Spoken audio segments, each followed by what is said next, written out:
Hello, everyone. Welcome to another BDPA Tech and Career Talk. I'm your National Tech and Career Talk host, Devin Jenkins. Proud to be our National BDPA Tech and Career Talk leader. I also serve as an IT business partner for our U.S. and Canada commercial operations team in GE Healthcare. And I am the founder and CEO of Share the Vibes LLC. So I'm glad to have you with us. I wear a few different hats, but for today, I am our BDPA Tech and Career Talk leader. So super excited to have you all with us for another conversation with a great audience and a great set of speakers. So we're back with our friends at Vanguard Consulting Group LLC today. So always excited for these. I think this is our first one of the year, but absolutely not our last. So we'll be back with more conversations with the Kill and the Vanguard team. But before we bring our guests on, I always like to give a little bit of background for those who aren't familiar with BDPA or the Tech and Career Talk. If you've been with us for a while, but you haven't checked us out this year, and we're doing something new. We're live streaming the talks this year. So we are live right now on Facebook, LinkedIn, and YouTube. So wherever you're watching this, share this with someone. Tell them to come hop in with us. Or if you're watching this on YouTube on the playback, thank you for watching with us. Wherever you're at, make sure you like, share, subscribe, comment below, click that bell so you know when we post. And stay connected with us and all that we have going on. So I'm glad to have you with us. BDPA, Black Data Processing Associates. BDPA was founded in 1975 as an organization focused on building the African American talent pipeline in the technology industry. So BDPA has a focus on youth, especially middle and high school students, teaching them computer programming skills, soft skills for career development, and more to prepare them for these careers in technology. But we also have a collegiate arm and a professional arm to ensure that regardless of where you're at in your career, we can continue to advance careers from the classroom to the boardroom. So super excited about that. Our Tech and Career Talks take place on the second and fourth Friday of each month from 12 to 1 p.m. Eastern Time. And we bring in a range of speakers speaking on a range of topics. So we've had everything from AI to cybersecurity to brain-machine interaction to emotional intelligence and how to work with jerks. So we really give you quite the range of topics, regardless of where you're at in your career, whether you're a student who's interested in learning more about the field, or you're a senior executive getting ready to retire, or maybe you're already retired. It doesn't matter. We bring you something of value every time you come in here. I'd be remiss if I did not mention that we have our annual conference coming up in July. So July 15th through the 18th, we'll be in Indianapolis, Indiana this year for BDPA Con 26. If you joined our last Tech and Career Talk, we had a lot of our leaders in our administration on just talking about all that's to come with our conference, all that's coming this year for BDPA. So scan that QR code in the corner, go to bdpa.org/BDPACon26 and register for BDPA Con. It is going to be an amazing time. I've been talking with some of the Indy team, and they have some amazing things planned. I think the Black Expo is happening in Indy that week too, so it's going to be a time. So make sure you pull up to the Hyatt Regency in Indianapolis and tap in with us for BDPA Con 26 this year. And then also want to also tell you about there'll be a number of competitions at BDPA Con this year, but one that is close and near and dear to my heart is our Idea to Lunch or FI2L pitch competition. So this one is for entrepreneurs, those who have business ideas that are relatively new. And we define a new business as one that's less than 3 years old or less than 500K capital raised. So if you have a technology business or a business idea or concept, you're still in those early stages, looking for some additional resources to get going. Maybe you want to practice your pitching. I want to get connected with some mentors and BDPA's global network of resources for businesses. Definitely tap in with our FI2L pitch competition. So, hey, register for BDPA Con 26. There's more. We have our high school coding competition, robotics. We got a ton of academies. I think we have our IT showcase and more that I don't even know about. So listen, tap in. A lot to do at BDPA Con 26 this year. The team is making it special so it can be something that's worth your while. So register. Early bird is still going on if I'm not mistaken. So tap in with that. Make sure we see you there in Indy this summer. So that's about all I'm going to say today. Like I say, we have some special people with us. Let us know where you're joining from in the comments, in the chat, whatever platform you're on. Let us know where you're at. We always like to know who we have with us, who's watching. Let us know where you're joining from so we can see that. Hello to you, Erica, as well. So without further ado, I'm going to bring up Mr. Akil Bektimba, founder and CEO of Vanguard Consulting Group LLC, also conference co-chair for our 50th anniversary conference this past year. So hey, he's a big deal in BDPA and outside of BDPA. So Akil, glad to have you with us. I'm going to give you the floor, and then we'll bring on our special guest here shortly. Yes. Good morning, and thank you all for joining us. I'm super excited about today's conversation. This is our Vanguard's first one for this year, and I look forward to a bunch of great conversations. Wanted to give Devin a shout out. He's done an amazing job in this role, and we're excited to see where BDPA is going in 2026 and beyond. So today is going to be fun.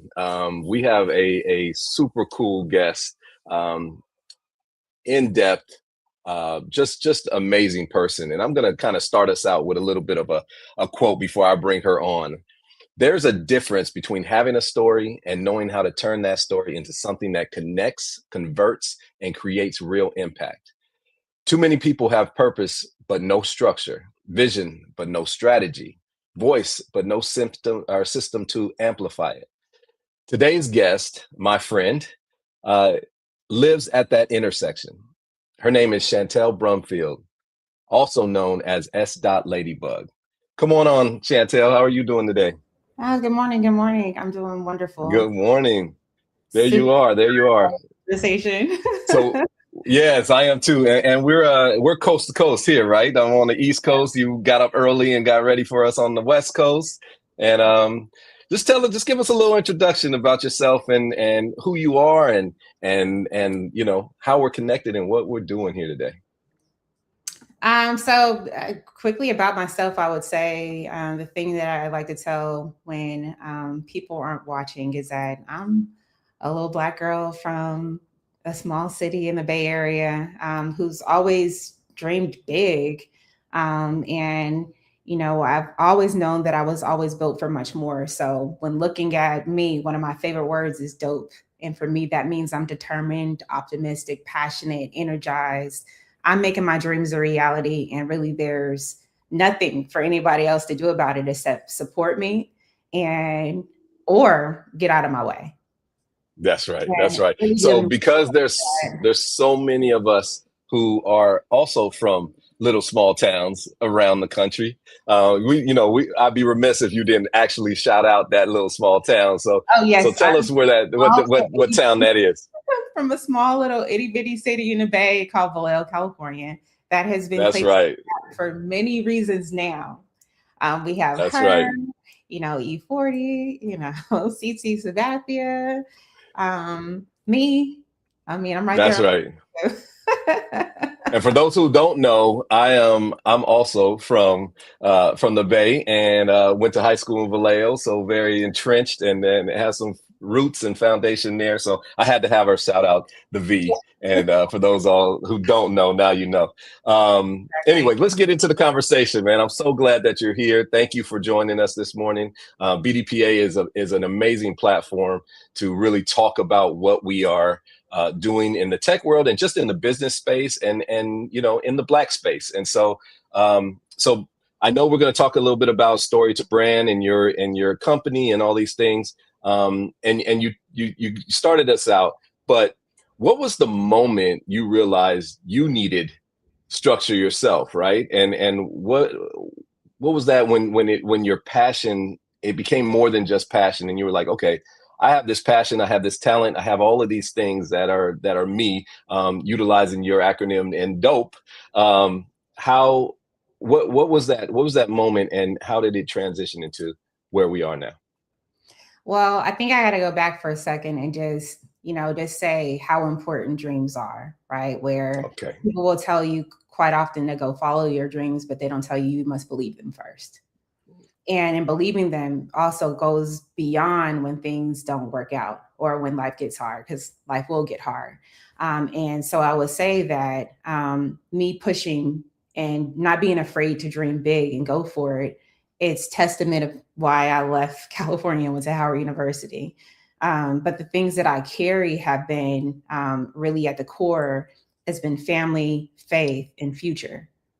And even when I'm speaking now, I'm ringing in my mind. My dad would always tell me, like, use your brain, just don't get out here embarrassing us. And I think about my grandmothers, and that's what I carry in everything that I do, as far as, you know, how I represent, where I'm out, because in my mind, I'm like, I can't embarrass anybody.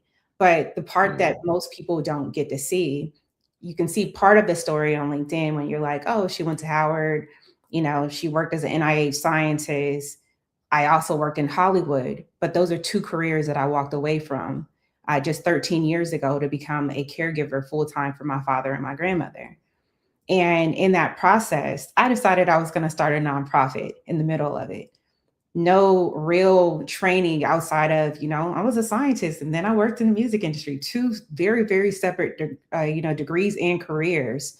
And then walking this new path to interesting areas where I had really nothing that I could really use. And I fell flat. Credit cards maxed out, my savings depleting, and I'm sitting there 2 a.m. in my parents' house looking at my phone, like, who am I going to call? Right. And not having the person or just even the know-how of just calling somebody, really, that's the woman that I am when no one's listening, because I'm still dreaming, I'm still building. So when it comes to passion can only get you so far. Passion is not going to be the thing that keeps you up at night trying to figure, you're going to be stressed. And this is around the time where here I was at that 2 a.m. and I'm looking at my phone and I decide that I was going to call someone who was already within my network. I called David Lightsman. And it was on the call with David where he's like, oh, you don't need to go out and get some kind of mind shift and go out and do more networking to put yourself out there. What you need is a system, because you already have everyone you need right there in your phone. You just need a system to activate them. And he handed me the CDL, which you know about because we've had conversations. And the CDL is the contact distribution list. And that contact distribution list, what it showed me was the thing that I had not honestly done, which was ask myself a question of, who are these people really? And what do they actually have to offer? And when I need them most, who can I actually call who's going to pick up and call me back within 24 hours? Who's actually done something for me within the last 6 months? And who within reason is going to show up? And when you say that when things change, it's the thing that led to this conversation. You came from someone who was already in my network. Then it just happened to turn out that we were from the same town, same area, and we had never met. And that type of level of understanding that the CDL opened my mind up to, but also understanding like there's the epic engagement framework that we'll get into that provided you have a map and a way to activate people in a real authentic way and not just transactional.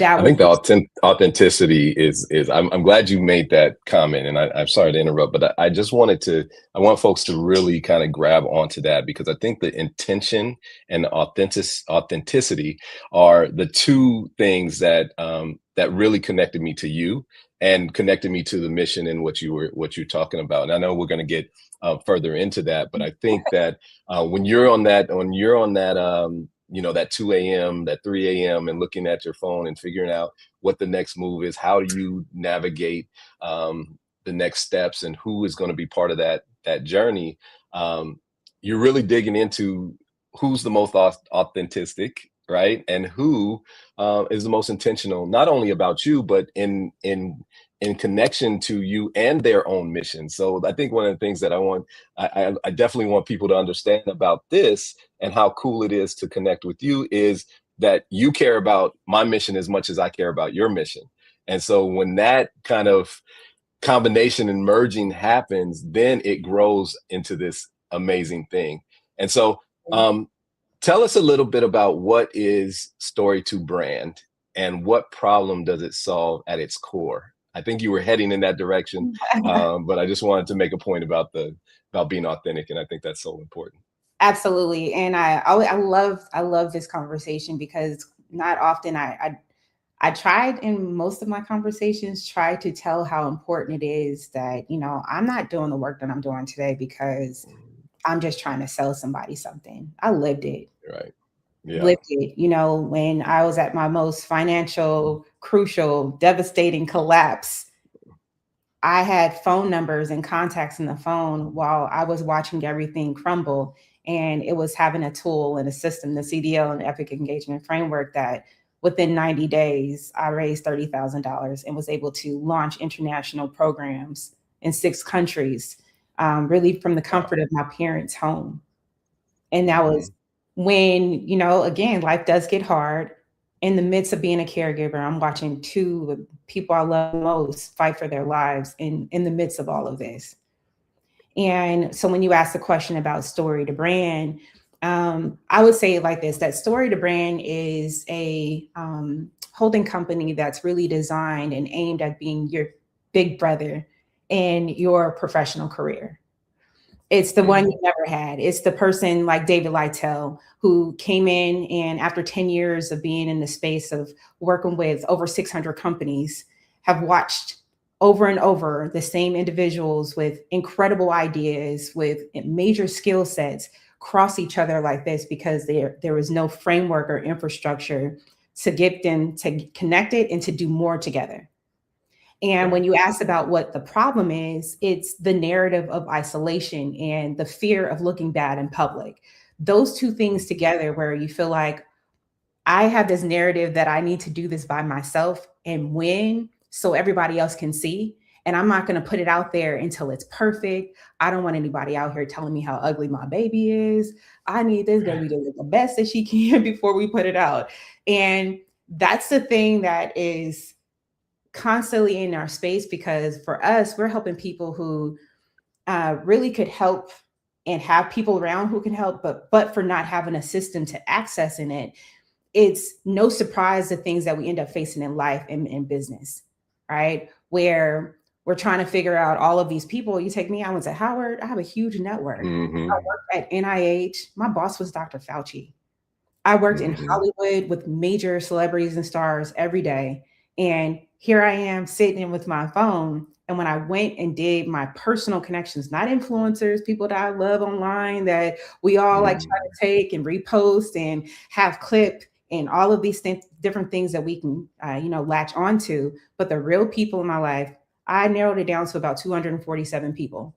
And when looking at those people, I'm looking at the fact that I know them personally, but I didn't know if I can call them and they'll pick up and can do something for me. And that right there, when you look at what story to brand is the infrastructure. The CDL is the map.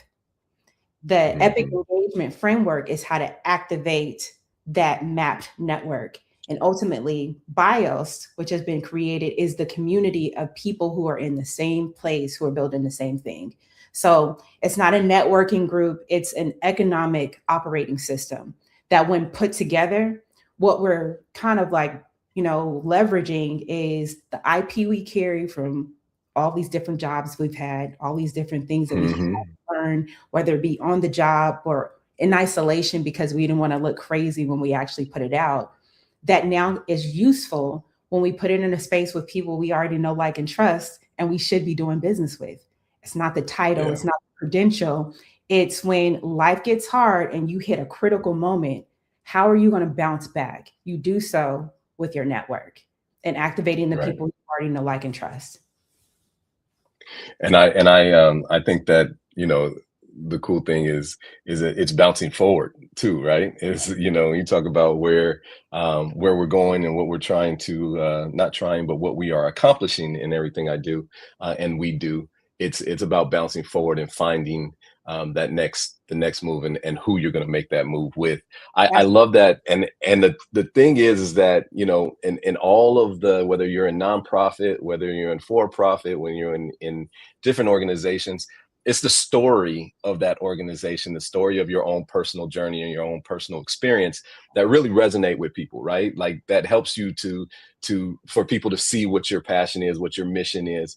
I think the cool thing and what I want you to share with us now is, what does it really mean turning that story into a brand? And I think that people have this entrepreneurial, insight, and they feel like they want to jump into this world. And many people have amazing stories, but turning that story into a brand and making it into an actual functioning business or organization or nonprofit or however they decide to go. What does that really mean, and how does that actually happen? Okay. Yeah. So, so at Story to Brand, we say that your brand is nothing more than the story that people tell when you're not in the room. Okay. And that means that now when you think about your lived experience, what you were just mentioning, now that's the crucial differentiating asset that you have. Many of us, we are in a space where we can't put certain things on our resume, and we can't put it in public forum like on LinkedIn because of the title that we're carrying, the main job that is our main paycheck. We have to have some kind of isolating thing that happens because we don't want too many people in our business. But in actuality, when you're looking at it, we spend so much time on respectability of politics that we end up flattening who we are in our uniqueness. And the problem with that is that now, if we're leaning on story, we're not even giving people a story that's going to stick long enough for them to try to lean in and ask you a question about and learning more about what's going on with you. So really the goal for us at Story to Brand is that when we're working with you, that when you come in contact with us, our goal is for put you in a position where now when people come across your brand, they're going to ask 3 questions. First being, well, make a statement, and the thing that they're going to say is, I see you. I love what you're doing, and I want to know more. That right there is the shift. Because prior to that, you're just a brand that has some colors and a color palette and a logo, and people don't know the story behind it, and possibly don't want to know unless they feel like they see something you can do. But the story, to your point, especially the authentic story of being vulnerable in the space, is the thing that makes people trust you. And it makes you irreplaceable in whatever space you're going to go in. So for me, I'm not standing in this role because I have this impressive title. That's not what's going on here. I am here because I walked away from those 2 careers, did a sacrifice for my family to become a caregiver. I had honest conversations with myself about the people that I was around, the people I was pouring in, and was finally in a position where I needed to see if the relationships I had was because of what I could do for them. And now that the table had turned, what could they do for me now that I needed them? And that right there builds the type of level of trust between people that is not transactional. It's real. You're finding somebody in the middle of their space where life is lifing, and you have the thing that can actually help them, and you do it. And that right there directly is to anybody who's sitting down listening to this interview thinking that, hey, I have an idea that I haven't activated. I have the credentials. I have this. And I'm just going to tell you the people that you're looking for, they're already in your phone. And but for not having the system to activate them, your dream is going to remain dormant, and it becomes what they are saying, that the dying dreams, or a dream deferred. And it becomes that because you get to sit back, and what's easiest is to sit back and continue to get the paycheck, as opposed to having real conversations with real people, knowing that you may potentially have to let them know that you made a mistake along the way, and that you actually needed the thing that they can give you to help you push forward. One thing that I love about this conversation, and just working with people like you, although there are not very many people like you, is that wisdom is ageless, right? And although you're young, you have lived a very interesting and full professional and personal experience, obviously, and so I've learned, just in the short time that we've known each other, I've learned a great deal about what it takes, and that my own dreams and the things that I want to accomplish are possible, where I may have not fully realized what they are. So I really appreciate you for that. I want to, this is for the audience, but I want to know, When you talk about helping people to start, stabilize, and scale, what stages do most people struggle with the most, and why? Where do you see people finding, where they hit that brick wall, or they don't decide to go over it or through it? Stabilizing. First of all, I'm so glad you asked this question, because there are so many people who think that they can go from starting to scaling, and it is so ridiculous. Because here's the thing, without question, it is all about stabilizing. Like we talked passion earlier. Passion is going to give you the vision. You're going to have the adrenaline to start. But when you get to those times where you're trying to scale happens only when you have a system that's already working. That middle section, when it comes to being able to stabilize, where your excitement is worn off, the hard work that you're doing hasn't paid off yet. You're down to maxed out credit cards, savings low, and you're trying to figure out who's going to come and save your world, who's going to be that one person away from your explosion. And you don't know if what you're building is actually going to hold. That's where most people fall apart. And, like I mentioned, I've been there a few times on this journey. So now, after the first time, even the muscle memory just gets up and up, and the muscle is built up now. But that's right. Being able to stabilize is the thing that people skip. And that's the thing that really builds that foundational step that puts you in a position to make scalability possible. And really, stabilizing requires a system and not motivation. It's that consistent, systematic showing up, building that bridge between your start and scale that really, with trying to miss that, most people are stuck, and they're stuck in their careers, they're stuck in their visions. Their entrepreneurial dreams have not taken hold because they haven't worked on the systems that are required to really stabilize what they're doing long term. Makes sense. Looks like we have a comment here. It says, that's Devin. Thank you, Devin. He's put in there to make sure that people are dropping any questions. A little housekeeping, make sure you guys are dropping any questions you have in the chat. We'd love to have you engage in this live conversation, so make sure you do that. Okay. Positioning and messaging. Those are key, not only to scaling, but even just getting out the gate, right? And so what are, for nonprofits, for entrepreneurs, when it comes to the biggest gaps in that, where are we missing the missing pieces, or not seeing the blind spots on messaging and positioning, as we're bringing our story and our vision and our excitement to actual brand and an actual organization? What are we missing on the messaging and positioning? There's really three things, and actually you touched on it already. The first thing is that people lead off of what they can do instead of why it matters to the people they're in front of. So they'll tell you, oh, I have this program, I have this structure, this product, and they'll tell you everything that makes them great, and completely skip over directly talking to the pain and the aspirations of the people that they're looking to serve or reach. That's number one. Number two is people treat their messaging like it's a one size fit all. Like they do their website, they'll write their mission statements or their visions for their businesses, and we're done.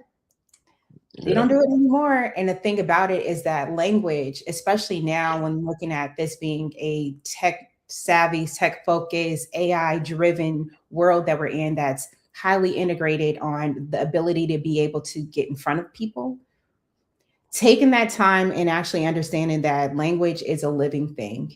And the more that you are engaging with people and staying consistent and utilizing a system, not only are you training your own systems and your agents, but you're training your own brand to learn how to speak better to the audience that you're looking to attract.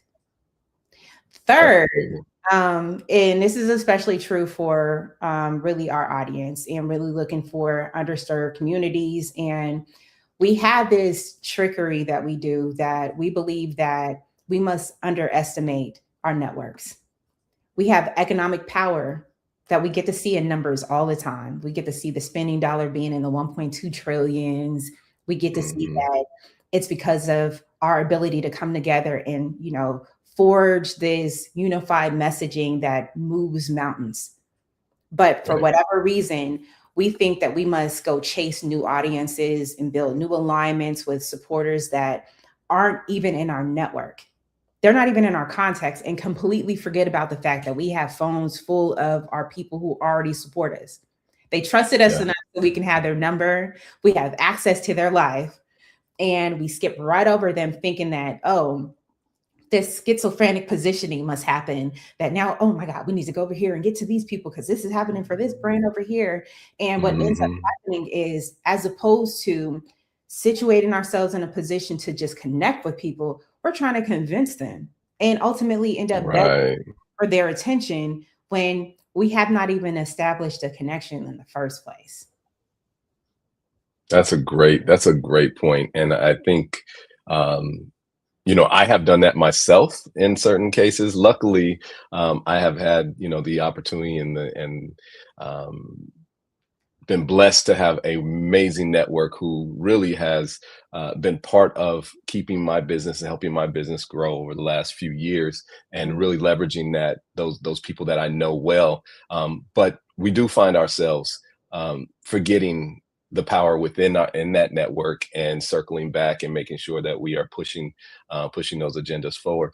You've helped people and helped organizations move toward real funding, and I think this is an important piece because we talk about when we hit those parts in our journey where, man, we're out of money. We've really invested, and unfortunately we're not, you know, where we want to be at this point. And so, you know, how do we get that bridge from there to there? So you've helped organizations move toward real funding and sustainability. What separates organizations that secure funding from those who actually stay stuck in that that whirlwind? The short answer is structure. Okay. And not just financial, institutional structure or legal structure, because both are important, obviously, for when you're ready to get money. But when it comes to relationship structure. Yes. And the thing about it is that those who are actually stuck are the ones who are not building their relationships or maintaining engagement over time. They do these one-off transactions where you have the big raise for the year, you do your family raise, or in the nonprofit space, you do your one annual gala, and then you wait until the next year, you hit the same people up, and you have the same problem. And the thing about it is that when you create these crisis moments, you kind of create them for, like, these organizations sometimes create them for themselves, because not maintaining their relationships, you know, not triangulating on the people who are already within your network, your core space. You know, many of us, we built these wonderful careers, which also means that we are surrounded by people who are doing major things too. And so they're sitting on boards, they're sitting in corporations, they're like Devin with all this, you know, influence and power that he has over there, and can move mountains if he wanted to, as long as you picked up and called and was like, hey, not, can we, you know, like, oh, we got to connect. No, like, hey, I see you. What? US and Canada, GM? Okay, we see you. That's right. I love what you're doing. Let's set up some time so I can hear about more. And being able to do that is the thing that's missing in the space of organizations, where ultimately not having a tool like the CDL and the Epic engagement framework that's built off of 6 touch points. This is a transactional thing. Hey, I sent you an email once. I told you I need some money. I need you to do that now. Versus, I see you. I love what you're doing. I would love to know more. And in those conversations, you are able to identify the fact that you've mapped out your network from your CDL. You've been able to activate those conversations, and you're finding out, like, hey, wait a minute. Now you begin to start populating all of these different corporations, now that you're one touch away from, you know, a large corporation seeing what you're doing, and they're in a position to write those big checks. You're not asking the person that you're most connected to dig in their pocket and start thinking about, oh, I got this bill, I need to take my wife on this vacation, I need to do all of these things.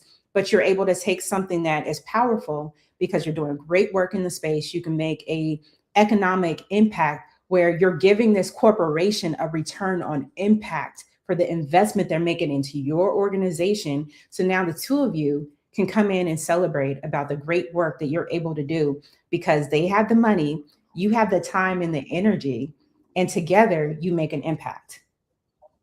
That's the switch that organizations have not done. And so I tell everybody, anyone who's listening, whether you're a business or a nonprofit, that you need a contact distribution list and an epic engagement framework, because that system right there is the thing that's going to help you map out the lay of your land, identify your economic capacity within individuals who are already within your space, and allow you to identify who your core 60 are. That core 60 is the thing that we have proven over and over and over again through the work that we're doing that gets you to 6 figures within 6 months within working a system. And that system, again, what we were just talking about a second ago, is your ability to stabilize. And if your goals and dreams are scaling and getting to the 6 figures and beyond in your personal, not just your business income, but your personal income that you take home at the end of the day, that's how you do that. And that's important for every organization, because I know your question was about what's the difference in what an organization that's raising funds versus one that's not. Treating every end of their business like a business of being able to bring their personal IP, personal relationships into it and leverage all of it so they can create what economic operating system inside their own business. And looking at takeaways. Yeah. So takeaways, I just, the takeaways that I want to make sure that people get these things. I'm taking notes and keeping this going because I want people to understand there's a couple things that you said, I think, that are so important. One of them is that motivation is important, but systems and frameworks are more important, right? So that's point number one. Number two, there's a practical shift between, making today and then making the future happen through a structured way of doing that. And that's super important. And then that there's an actual mind shift. So this is the third thing that I just pulled from the genius that you're providing here today, that there's a mind shift required to break through that stagnation to build real momentum and stability, right? And so I think that I want to make sure that people get there. Before I go to my next question, I want to say what's up to Washington, D.C., what's up to Oakland, California, what's up to Baltimore. I see you guys. Thank you for jumping in the chat. I want to give you guys a shout out for joining us live here. Okay. So next question here. How do you balance being both authentic and strategic in professional spaces? Now we talked about how kind of that works, but a little bit more specifically, how does that work in professional spaces? You talked about how, we only give, on our LinkedIn, our resumes and these other spaces, kind of a abridged picture of who we are, a bridge story. Just, we don't want to put too many jobs that we've done, although that's part of our story. We don't want to put, certain personal things about ourselves, although that's part of our story. I think for people who are navigating all of these worlds, it's a real, I would love for you to kind of share that authentic, the balance between being both authentic and strategic in these professional spaces. It's hard. Yes. It's hard. And I have to be honest about that because I found myself in a space that in order to really develop into the person I want to be and show up as professionally, I had to fall into something that we call here the ACE principle, which the ACE principle just says that you have to be accountable, committed, and enthusiastic about the work in the space that you're in. And within doing that, I think far too often, in authentic form, we're trying to figure out, okay, do I always have to be CYA in everything that I do? And, it kind of dulls the connection when you're trying to build real connections with real people, especially like if you're in a new space.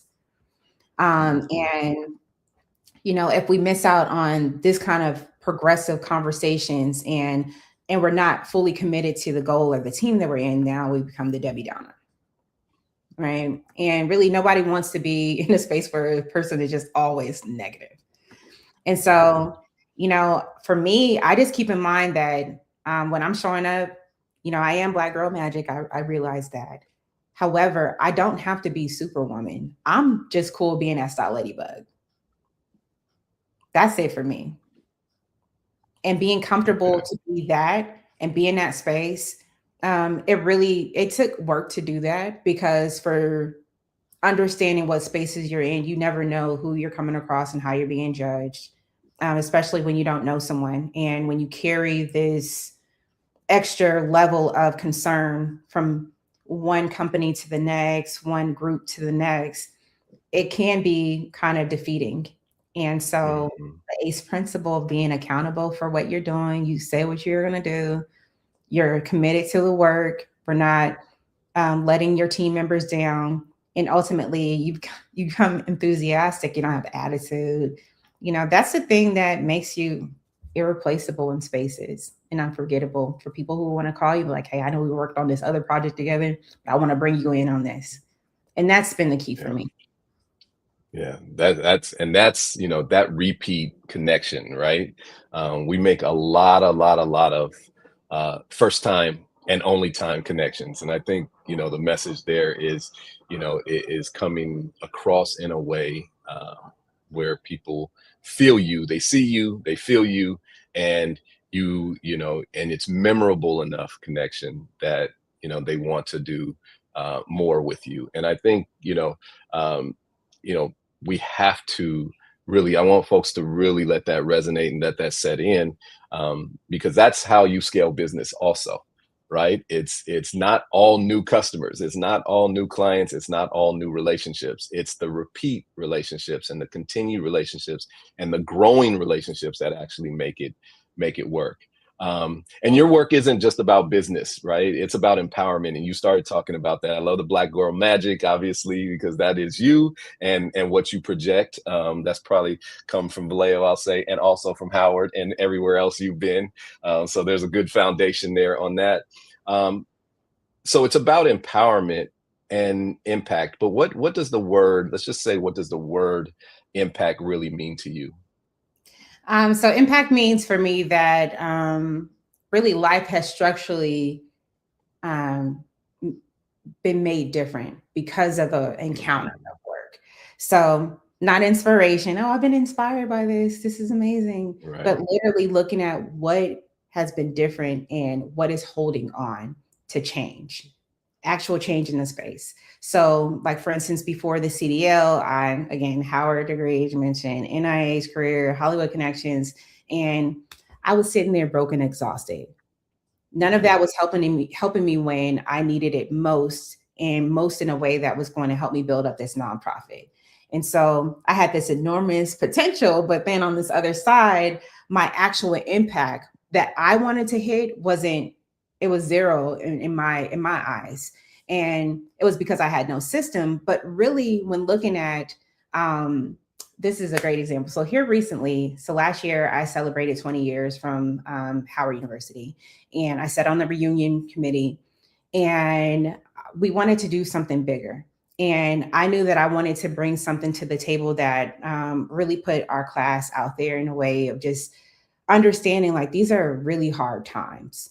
You know, we have an administration that's changing a lot of things, and a lot of the work that impacts underserved communities the most are being impacted heavy, you know, and it's sad because without the proper help, really what happens is the things that we were able to do before go away. And so anyway, when speaking to my classmates, and really they probably was looking at me crazy because we've had a conversation about it now. And I'm like, hey, we need to do the contact distribution list. This is what I used to raise $30,000 in 90 days. Personally, we are an entire class. We can do something big. So the decision was already made to build up the student endowment. It takes about $150,000 to put a student endowment fund into an institution. So we knew we wanted to raise the money. I said, but we can do a lot more if we do it together. So that's what led to this grassroots version of how we're going to just touch all of our classmates, because these are the people we know, like, and trust. And we were at one point all on the same level because we were on same campus, all going after our degrees. We were all focused on being able to accomplish large things.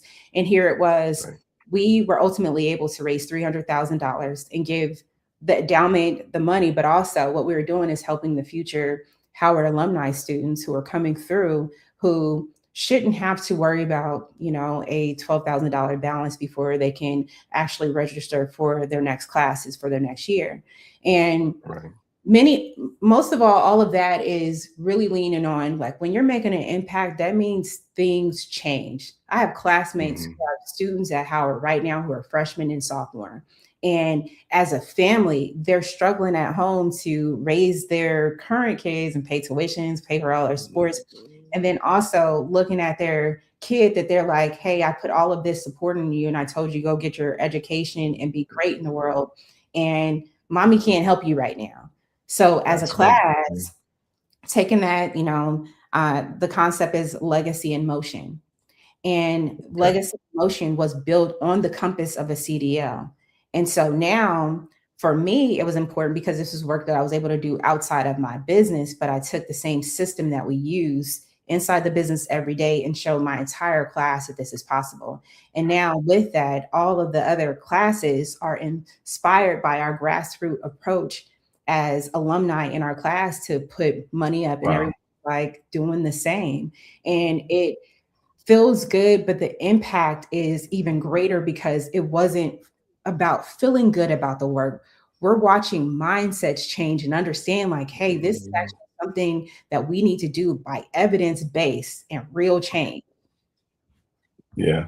And it's amazing because we, you know, I mean, obviously it's not new to any of us where the phrase of teaching, giving you a fish or teaching you how to fish, right? And so I think one of the other points about impact for me is that you guys in your, you know, in your leadership and also in the process of doing this, you taught how to do it, how to replicate it, right? And how to do it again, because we're not always going to be here, right? So, you know, to show, hey, look, this is the benchmark. This is what we need to accomplish. Here is how I'm going to do it, and these are the steps, and this is the structure, and this is the program, and this is the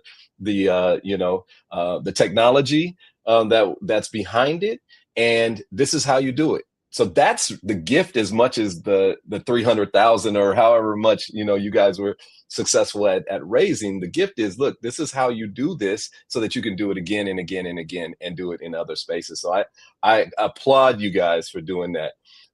Why is the mission of helping 1,000 organizations access funding so important right now? And I think you kind of tapped on it, but I want you to go ahead and continue in that. Because the organizations that need the resources most are still the ones that at least have the least access to it. So that gap right now is not going to close itself. I say every day, there is no one coming to save us. That's right. We have to be able to do it ourselves. And the key to it is, you know, what David saw over the 10 years of him looking at how to develop this system is looking at these 600 organizations, these leaders who have incredible ideas, building these incredible things, but for being isolated and trying to fund it on their own and not having the right connections, couldn't survive. So for me, 1,000 organizations is not about a marketing number, because I do see that as a thing where, you know, like, oh, we're going to get to 1,000. These are numbers that I use all the time, sure. But 1,000 people and 1,000 organizations or companies or business owners, whomever people are sitting and how they identify, that's a declaration that we're making a change that is mathematic in its system, and not an organization that is really needs more time but for not having the infrastructure. This is creating a system with people who are actively working all together and ultimately creating this compounded effect of success. And so for every organization that comes in and does their CDL, similar to each individual, what happens is everyone's networks are stacking on top of each other, and we get to see the inroads and the different connections that people have because they're in sororities together, they went to college together, they worked at certain companies, they've done projects, they've traveled, and they've done all of these things in isolation and never put them together in a way that now you can activate these relationships across tiers, similar to what we've already done. And even with us meeting, we've opened up at least 5 different tiers more of people that we've already connected with. I mean, just yesterday, the random personal people from personal life. You know, someone for 30 years that I just met a year ago. And and we just met, you know, like not too long ago, but it's just, we locked right in because we're already familiar, because we are already sitting around with people we know, like, and trust. And that's what vibe is. So being able to do that and put a system around it and make sure that we're operating in a space where we can finally, for the first time, build into an economic currency network that we control, and it's based on our relationships that we can leverage and map out. I love it. I think about some of the things that you're saying too, and I know that, you know, we talk about BDPA. BDPA's mission is from the classroom to the boardroom. Vanguard, our mission is to provide opportunities for those who otherwise would not have seen or had access to it. Who do you feel most called to serve, and why? Us. But more succinctly, I'm most called to serve people who are doing everything right by every standard that matters. So showing up, building, carrying their families, carrying their communities, and still can't figure out, you know, really why the resources aren't flowing in. That's that person that's sitting there. I was there once. And because I was there and I didn't have a system and I thought the world was caving in on me and it was the end, and having the system change is enough momentum and enough of just a catalyst for me to continue to do the work that I'm doing. Even when it falls on deaf ears and people don't see it, they come back later. They always do. That's right. Years in between, we're like, oh, Shantelle, I remember you were telling me this years ago. You know, I didn't see it, but now that I'm actually in the crisis and I actually need this is what I need. So for me, those are the people I serve, because when looking at the amount of time, money, energy that I wasted trying to figure it out on my own for not having a system, I'm like, this system is over here already. You don't even have to do that no more. Let that be my journey and struggle that I had. You do not have to repeat. Get this over here and save yourself some time and energy and face a new problem. Don't do the same one over and over again. Why do we don't have to repeat. We don't have to repeat the same trauma. No, and I can appreciate that. I mean, you know? Listen, passing the baton is like, this is our responsibility, right? Especially within our communities, is, you know, it is not to have people repeat the same mistakes or learn the hard lessons that we already know the answers to. So I love that being part of your mission. And I just want to repeat one thing that you just said, because I think that this resonates with me, and I want people to really get it. When I asked you that question, you said that those who have done everything right by every standard that matters, right? So when we talk about, you know, who we serve and how, you know, a lot, especially in business, we're helping to solve problems, right? Oh, you're not doing this and you're not doing that. Let me help you with your follow-up. Let me help you with your connection.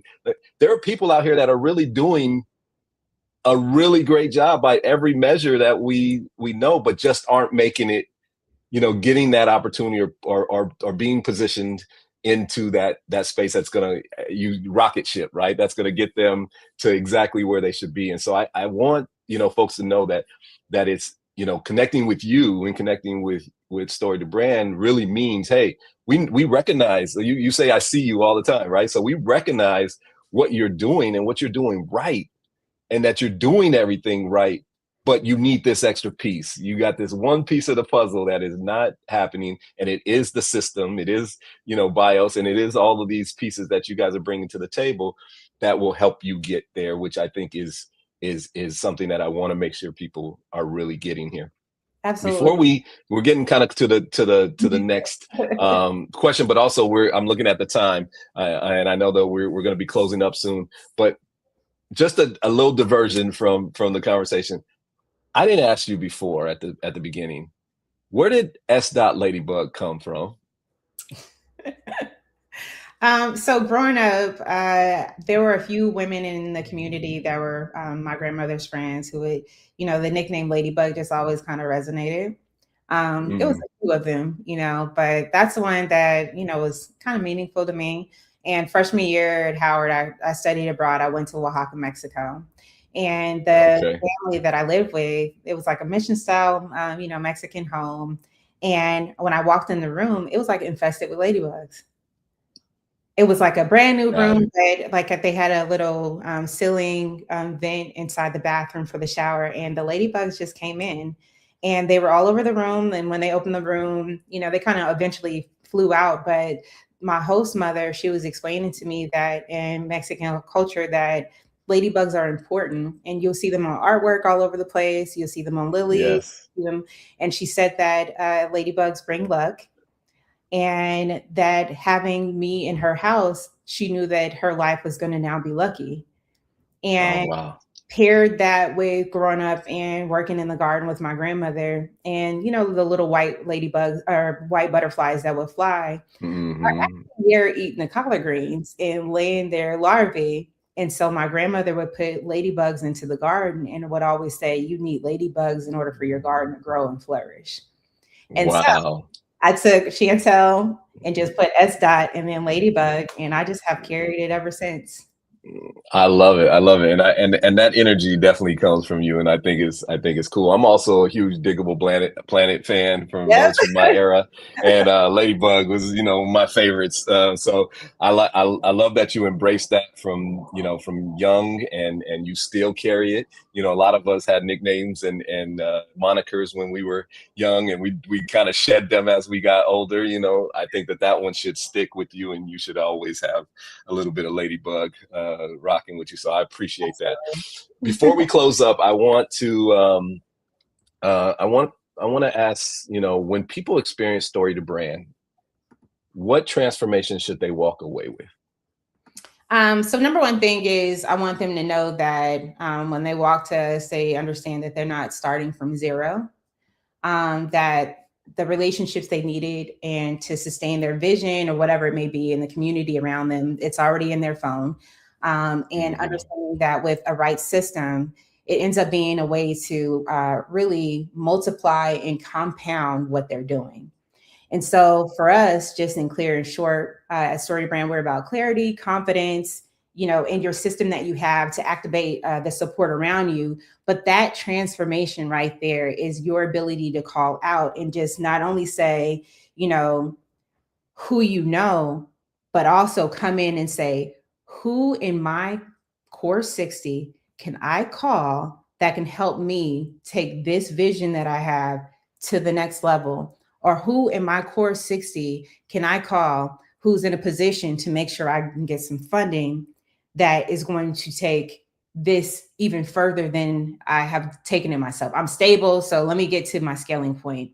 And ultimately, it's the hope that within knowing that you're going to come in scattered to structure, you're going to come into this shift where ultimately you get to have this sense that you have a body of people, a team of professionals who are serious about what we do. We don't play games. That's right. We're not out here wasting people time and money. We don't believe into scamming your mind into thinking that you're going to get something that you don't. Right. We are looking at the pain points that you have and giving you a system that you're going to be able to use to structure your future in a way that's scalable later on, if that's where you plan on going. And you'll feel that energy of like, oh no, they got me. Right. I love that. This has been so enlightening. We could probably talk for 2 more hours, obviously, but Devin's got us on a time limit, and we'll definitely have you back for another session, because there are some points that could be whole sessions by themselves that I'd love to get into. But before we get out of here, one, I want to ask you to go ahead and let folks know how they get in contact with you. What is the, what do you have? Any events coming up? Are there any, convenings? Are there things that you're going to be involved in. Give us a little bit of that. And then I have one more question for you before we lock out. Okay. Well, yes, I am on every single social media platform there is. You can find me at s.ladybug official on Instagram. You can find me by Shantelle s.ladybug. Brumfield on LinkedIn. I'm on Facebook. You'll see where I post is all around, centered around family, faith, future. I'm constantly talking about the CDL. So get that in your mind. We're not talking about a CDL license to drive a truck. We're talking about a CDL license to drive your business to a next level, and systems that are required to get there. You're going to hear me talk about BIOS, especially for individuals, where we call it building individuals of substance. Is our community. If you're interested in knowing more about that, I'll be sure to share links, but you can go to really any of my pages and hear about it. We can connect about it. If you want a copy of the CDL, hit me up. Or I can put links in actually the chat here so they can be shared out. But yeah, what's coming up is inside BIOS. It's a full community. We have monthly meetings. We have what we call the community family office calls. And family office is important, and it's important that we can do so in the community that we treat as family most. So those are things. The 1,000 is the number that I'm pushing for. So again, you're going to see my face all over, especially now. Hopefully I fall into everyone's algorithms, and that's perfect. And we can connect. Yes. And I encourage you to connect. She'll definitely get back to you and get in touch with you and continue to grow this network and this community. She is amazingly about community, and that's why I was so excited about this opportunity to talk with her here, and that I am really not as not as for this particular conversation, but really involved and connected already, and building my CDL and doing all the things systematically to push what we're trying to do forward in conjunction with what Shantelle is doing. Last question, and I think that this will resonate with folks. I think people really got a chance to be introduced to you, story to brand, and things that you're doing. But if someone is sitting on a vision right now, right? You talked about dreams earlier on and vision, towards something. If someone is sitting on a vision right now but hasn't acted on it, what's your message to them? My message to them is that your vision is not your problem. It's not having a system. And if you are trying to lean on motivation to be the thing that is going to push you, it's not, because you don't need more motivation. You don't need more time. You don't need more confidence. You need a map and a system to work. So if you're listening to this right now, open up your phone and begin to look at the people who are in your life and begin to write down the names of the people that you actually know, not influencers or people that are in that space where you're like, oh yeah, I mean, I watch their stuff enough. I purchased enough from them. Right. That's my people. But that's the first step. And then everything, when looking at just my world and, mentioning the fact that I've walked away from 2 careers, we didn't even talk about the degrees that I have. And what is the thing that has been able to put myself in a space to understand that it's not about the credentials, the time, is about the people I know, the expertise, and how I can put together and build out these international programs in the community. All of that in the work that I get to do today as Director of Community Engagement for Story to Brand is built on real relationships with people based on a system that's there. So I didn't get to secure over $6.5 million in this position over the last 18 months for clients because I'm just lucky or just doing this. It's because of the system. So I'm telling you, finding the right system that is going to work for you is going to be important, because it's going to get you the right people at the right time with the right message to change your life. And looking for doing that, this is a system that works. So it's an option. Not telling everybody that you should just do this system, but it works. It's worked for a lot of people. Over 600 and more than 1,000 is going to be, and 10,000 is the goal. So love to have you a part of that. And finally, when you're able to actually sit down and map this out and have your system, that's when things are going to change. Not sitting back, waiting, and don't get me wrong, because faith is a part of everything that I do. But remember Footsteps poem, God had to carry you the rest of the way. It was 2 sets first. You have to put yourself out there, actively do the work of being able to activate those relationships when you feel like it or not, because feelings are not infrastructure. And the system is going to create the infrastructure that you need to have continued support and success. That's what I have to say. Right. I love it. I love it. Thank you so much. Thank you so much for your time. Thank you for your wisdom and insights. I encourage everybody who is in earshot, who is listening to this live, but also listening to this and watching this in the replay, contact Shantelle S.Ladybug and get connected. She does an amazing job, amazing work, and we're really pushing not only her agenda, but she is pushing our agenda as well. Before I pass it on to Devin, thank you again, BDPA, Vanguard Consulting Group, LLC, loves being partners here and loves doing these sessions. I keep leaning on Devin to give me a couple more dates here and there, and he's got me mapped out through the year, but I might try and strong arm him into a couple more. We'll see how that works out. He's pretty strong, so I don't know if that'll happen, but we'll see how it works. And you know, just excited about the future, man, what's going on here and what we all have going forward. I challenge everybody to keep navigating forward and keep pushing forward and keep moving forward. And thank you, BDPA, and get to that BDPA conference in July. Thank you, Devin. It's all yours. Thank you, Akil. Like you said, get the BDPA Con 26. If you want to hear these types of conversations and more, this is the place to be in Indianapolis, July 15th through the 18th. So BDPA Con 26, make sure you're in the building this summer. We look forward to having you there. Shantelle, thank you. This has been amazing. I love just sitting in the background, hearing all of the points here, the CDL and the mindset shift to move from kind of stuck to stable. There's so many gems in here. So, hey, you've heard the conversation now at this point. So share this with someone who you know who needs to hear it. Like, share, subscribe, comment below, click that bell so you know we post it. Share this with someone. Don't be stingy. You know someone who needs to hear the conversation. So share this. No gatekeeping. Akil, no gatekeeping. Don't do that. Don't do that. Akil, as always, thank you and Vanguard Consulting Group for coming and being with us and sharing in this platform and bringing us these amazing speakers who help add value to all of our lives. So thank you. And to all of our viewers, thank you for sticking with us. Whether you're watching this live or you're watching this on YouTube after the fact, we appreciate you and thank you for hanging around. Until next time, stay safe and stay blessed. We'll see you soon. Peace. Peace.